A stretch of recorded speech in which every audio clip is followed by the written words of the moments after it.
nggak pernah ngarang lagu, 3 minggu dapat 5 bagus-bagus. Iya. Waktu itu saya ngalami sakit perut yang aneh sekali. Saya pikir cuma main thread biasa. Tapi akhirnya ada virus, saya lupa namanya apa. Wah, dia kaget. Sakitnya betul-betul sakit. Sampai, aduh sudahlah. Nah, dalam keadaan seperti itu saya mencari Tuhan. Ternyata yang dikasih saya lagu. Kan heran. Nah, itu salah satu cara Papa mengalihkan perhatian kita.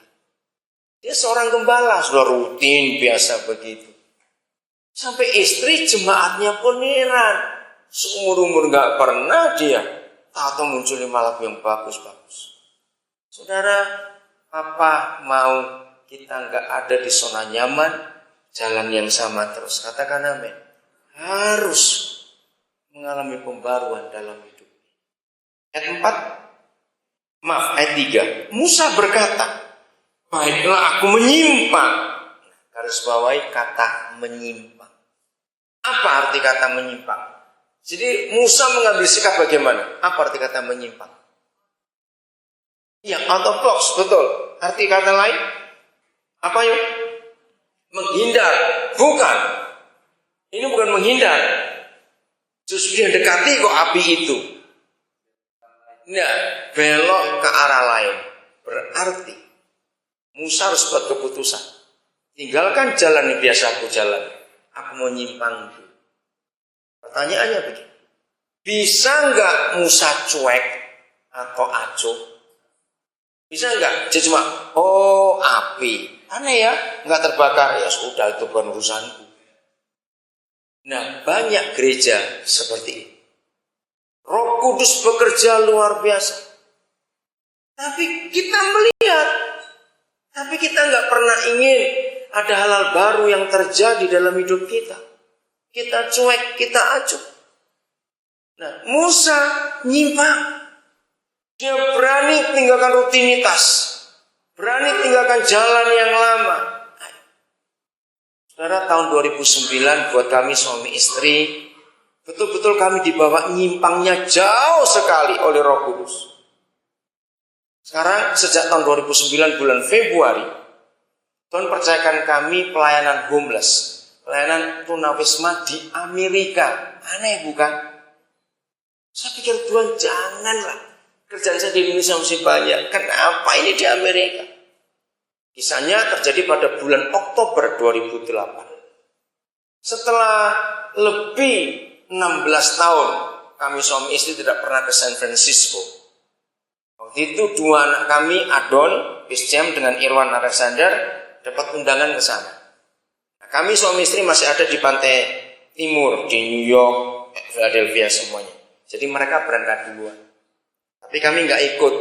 Itu kira-kira bulan Agustusnya kalau tidak salah, tahun 2008. Nah sampai sana mereka cerita, diajak siapa semuanya.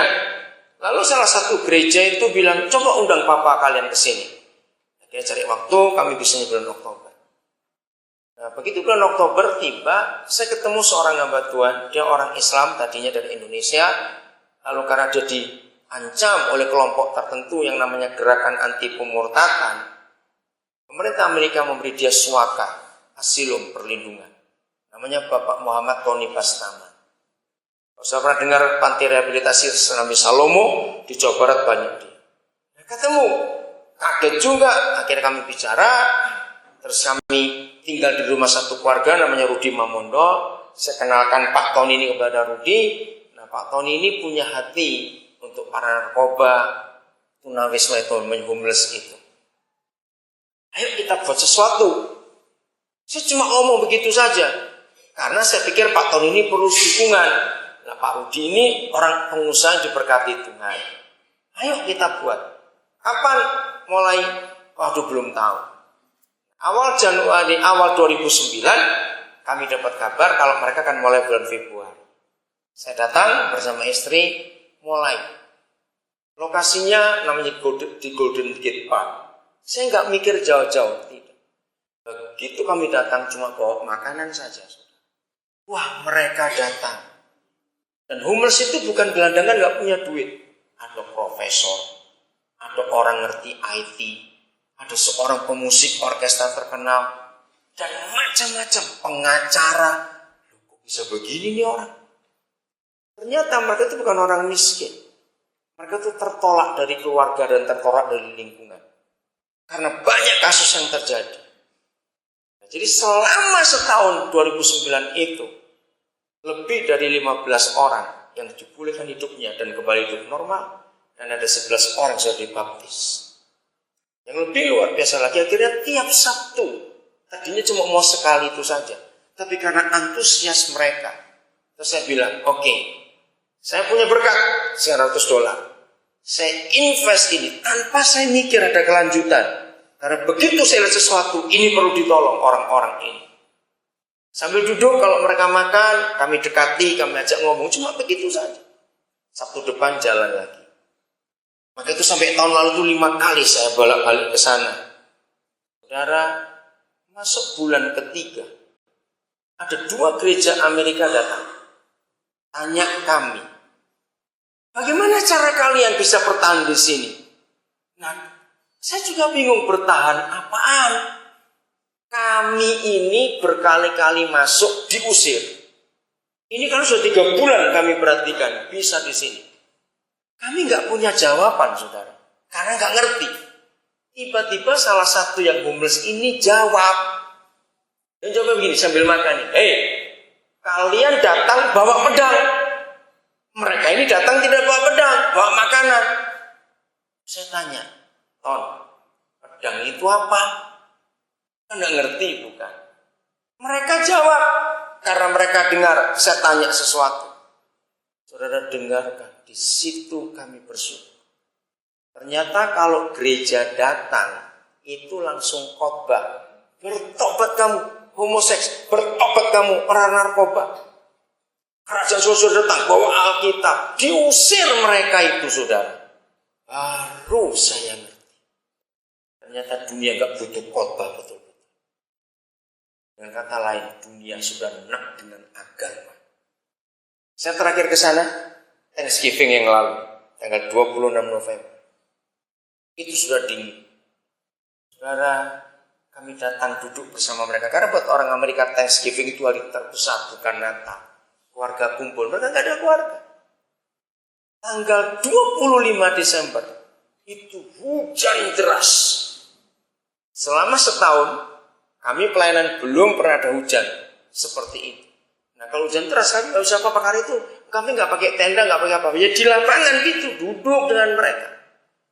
Nah, di lapangan itu, di park itu ada bentuk jembatan, tapi bentuk lewat, tutupan saja. Nah, akhirnya kami pakai tempat itu.